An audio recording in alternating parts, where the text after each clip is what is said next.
Children, in question number 11, that question is also based on the triangle. This question is also based on the triangle.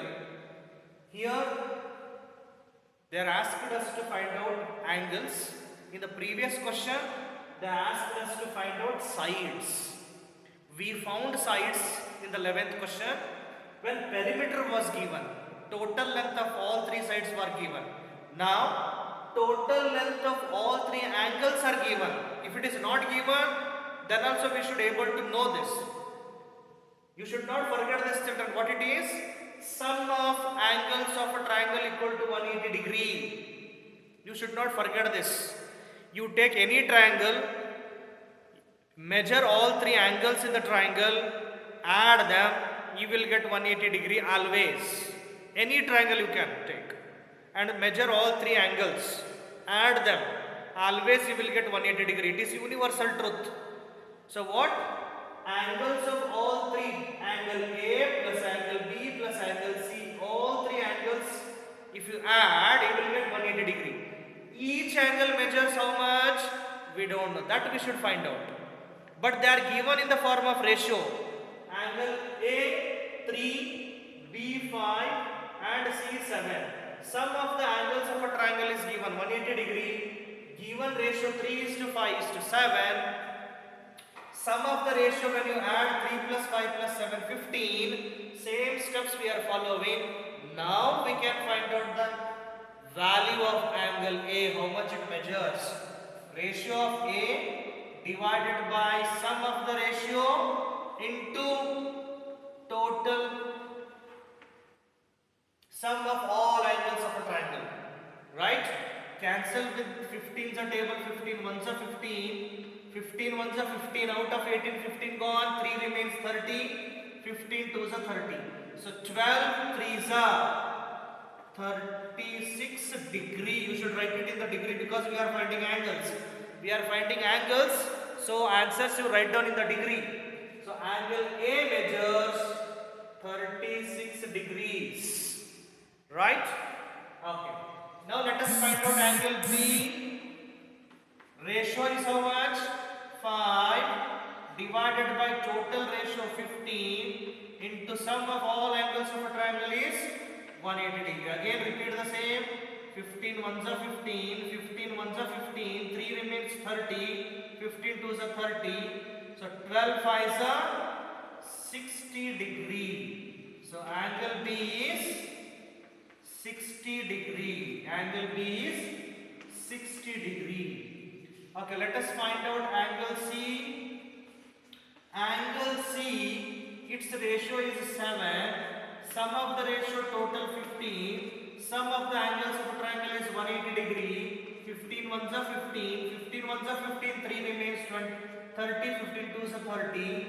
So 12 sevens are 84 degree. Angle C is 84 degree. 84 degree. Just to cross check whether whatever we done is correct or not. How to cross check? Add 36 plus 60 plus 84.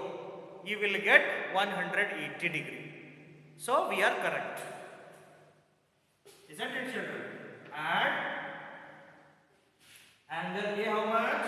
36 degree. Angle B 60 degree. Angle C just now we got 84 degree. When you add, you will get 4, 12, 6, 80. 180 degrees.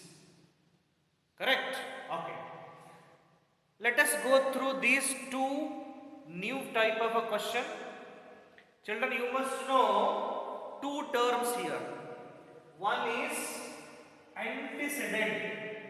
Antecedent. Another one is consequent. If you know these two terms, you can easily do these two sums very easily. So to keep this in the mind, I will give one technique. I will tell you one technique to keep it in the mind. So A and C, antecedent starts with A, consequent starts with C. Which comes first? In the alphabet, which comes first? A comes first. Antecedent comes first. Means in 11:15, in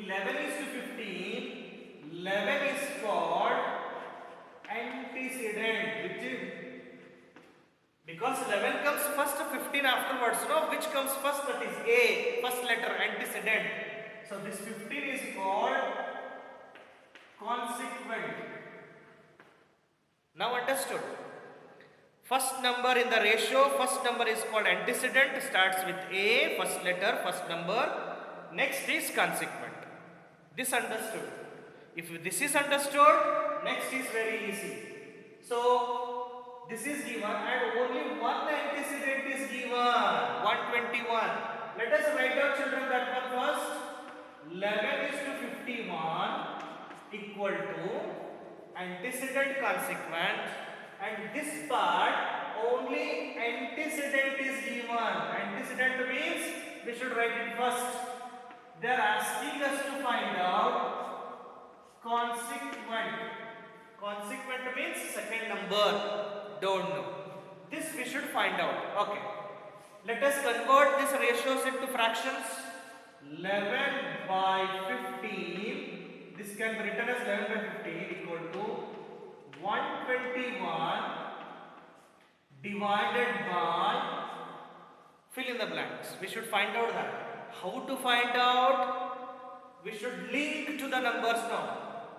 11 and 121 are there in the numerator. 11 how much of 121? 11 11s are 121. 11 11s are 121. If 11 11s are 121 you are getting in the numerator. So 15 11s will be the answer. Because 11 is numerator is multiplied by 11. So denominator also we should multiply by 11. We are getting 121 here by multiplying by 11. So denominator also we should multiply by the same number. 15 11s are 165. So what is the consequent? Find its consequent. Consequent is 165. Easily we can find out. Okay, one more example we can take here. So, as I said, 7 is what? Antecedent, 12 is consequent. Okay, antecedent is to consequent equal to, if its consequent is, this time children, consequent is given, not antecedent. Don't write like this, it is wrong because you are writing in antecedent place, but given is what? Consequent. So what we should do is, antecedent don't know, find antecedent. Consequent is 144. Consequent is 144. So convert into fraction.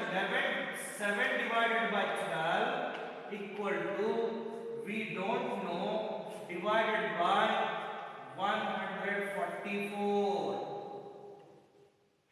144. 12, how much is 144? 12 is 144. This we don't know, this we know already. So that's why this denominator we should do first. 12 is 144. So 7, how much is 7 12s if you do, you will get answer.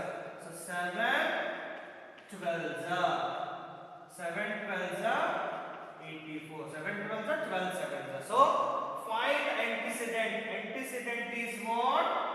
84. So like this, if antecedent is given, we can find the consequent.